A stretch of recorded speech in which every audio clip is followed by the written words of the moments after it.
27 de octubre del 2024. Primera lectura del libro del profeta Jeremías. Esto dice el Señor: griten de alegría por Jacob, regocíjense por el medio de los pueblos. Proclamen y alaben y digan: el Señor ha salvado a su pueblo, al grupo de los sobrevivientes de Israel. He aquí que yo los hago volver del país del norte, y los congrego desde los confines de la tierra. Entre ellos vienen el ciego y el cojo, la mujer encinta y la que acaba de dar a luz. Retorna una gran multitud, vienen llorando, pero yo los consolaré y los guiaré. Los llevaré a torrentes de agua, por un camino llano en el que no tropezarán. Porque yo soy para Israel un padre, y Efraín es mi primogénito. Palabra de Dios. Salmo responsorial. Grandes cosas has hecho por nosotros, Señor. Cuando el Señor nos hizo volver del cautiverio, creíamos soñar. Entonces no cesaba de reír nuestra boca, ni se cansaba entonces la lengua de cantar. Grandes cosas has hecho por nosotros, Señor. Aún los mismos paganos con asombro decían: grandes cosas has hecho por ellos el Señor, y estábamos alegres, pues ha hecho grandes cosas por su pueblo el Señor. Grandes cosas has hecho por nosotros, Señor. Como cambian los ríos la suerte del desierto, cambia también ahora nuestra suerte, Señor, y entre gritos de júbilo. Cosecharán aquellos que siembran con dolor. Grandes cosas has hecho por nosotros, Señor. Al oír iba llorando, cargando la semilla. Al regresar, cantando vendrán con sus gavillas. Grandes cosas has hecho por nosotros, Señor. Segunda lectura de la carta a los Hebreos. Hermanos, todo sumo sacerdote es un hombre escogido entre los hombres y está constituido para intervenir en favor de ellos ante Dios, para ofrecer dones y sacrificios por los pecados. Él puede comprender a los ignorantes y extraviados, ya que él mismo está envuelto en debilidades. Por eso, así como debe ofrecer sacrificios por los pecados del pueblo, debe ofrecerlos también por los suyos propios. Nadie puede apropiarse ese honor, sino aquel que es llamado por Dios, como lo fue Aarón de igual manera. Cristo no se confirió a sí mismo la dignidad de su sumo sacerdote, se la otorgó quien le había dicho: tú eres mi hijo, yo te he engendrado hoy, o como dice otro pasaje de la Escritura: tú eres sacerdote eterno como Melquisedec. Palabra de Dios. Evangelio del Santo Evangelio según San Marcos. En aquel tiempo, al salir Jesús de Jericó en compañía de sus discípulos y de mucha gente, un ciego llamado Bartimeo se hallaba sentado al borde del camino, pidiendo limosna. Al oír que el que pasaba era Jesús Nazareno, comenzó a gritar: Jesús, hijo de David, ten compasión de mí.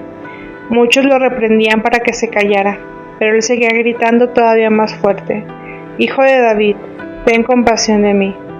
Jesús se detuvo entonces y dijo: llámelo. Y llamaron al ciego diciéndole: ánimo, levántate, porque él te llama. El ciego tiró su manto, y de un salto se puso en pie y se acercó a Jesús. Entonces le dijo Jesús: ¿qué quieres que haga por ti? El ciego le contestó: Maestro, que pueda ver. Jesús le dijo: vete, tu fe te ha salvado. Al momento recobró la vista y comenzó a seguirlo por el camino. Palabra del Señor. ¿Qué quieres que haga por ti? Jesús está saliendo de Jericó en compañía de sus discípulos. Inicia la última parte de su viaje hacia la ciudad santa, Jerusalén, donde lo espera el odio y el rechazo de las autoridades religiosas civiles. En la puerta de Jericó lo detiene la súplica insistente de un ciego, mendicante, llamado Bartimeo. Muchos que acompañan a Jesús lo reprenden para que se callara. No es sorprendente que en un relato sobre un hombre que depende de su sentido del oído predomine el verbo hablar, decir. El pasaje está enmarcado por dos momentos: uno, introducción que presenta la escena y los personajes, y una conclusión que resuelve las tensiones y sirve de transición para el versículo final del texto. Jesús, hijo de David, ten compasión de mí. Rodeado de sus discípulos y de una gran multitud, Jesús sale de Jericó, la ciudad situada junto a la desembocadura del río Jordán, en el Mar Muerto, lugar de entrada a la tierra prometida. Y aquí vemos aparecer el verdadero protagonista de esta narración, el hijo de Timeo, Bartimeo. Es significativo señalar que mientras que en cambio del encuentro con el ciego de Betsaida es Jesús quien domina la escena, aquí en cambio es Bartimeo quien atrae el interés desde el principio de la historia. Y aún la conclusión termina hablando de él. Entre lo que Jesús ha sanado en el Evangelio, Bartimeo es el único que llamado por su nombre propio. La palabra aramea, bar, hijo, está asociada a un nombre de origen griego, time, honor. Muchos lo reprendían para que se callara. Bartimeo no se deja intimidar por los reproches de esos muchos que querrían silenciarlo, sino que al contrario, seguía gritando más fuerte. Claro, a los que están sanos les molestan los gritos de quienes sufren. Ellos no tienen problemas. Esto constituye una advertencia para nuestra iglesia. Los discípulos y la multitud que seguían a Jesús quieren impedir el encuentro entre el Maestro y Bartimeo. El ciego representa la posibilidad de que la comunidad cristiana sea un obstáculo para este encuentro de Jesús con los hombres, en particular con los más marginados y desfavorecidos, como insiste tanto el Papa Francisco, quienes lo reprendían para que se callara. Muestran que son verdaderamente ciegos, creen ver muy bien, presumen saber quién es Jesús y cómo debe comportarse quienes lo siguen. Creen proteger a Jesús haciendo callar al ciego que lo invoca. Pero el seguimiento de Cristo y la escucha de su palabra son auténticos, sino son separados de la escucha de los ritos del sufrimiento del hombre. Jesús se detuvo entonces y dijo: llámelo. En el Evangelio de Marcos, Jesús se mueve, cambia de lugar continuamente, pasando de lugares desiertos a la casa, de la calle a la sinagoga, de la orilla del lago al monte. Pues bien, aquí tenemos un caso único. Jesús se detiene en esta manera más elocuente, incluso sin palabras, de expresar su interés por Bartimeo, su deseo de compasión, de sufrir junto a él. Sin embargo, Jesús no va hacia Bartimeo. Primero involucra a sus discípulos, que acaban de reprender al infortunado diciéndoles: llámelo. Los discípulos que hasta hace poco se habían opuesto al encuentro, impresionados por la actitud del Maestro, se dirigen a Bartimeo con palabras muy significativas. Al momento recobró la vista y comenzó a seguirlo por el camino.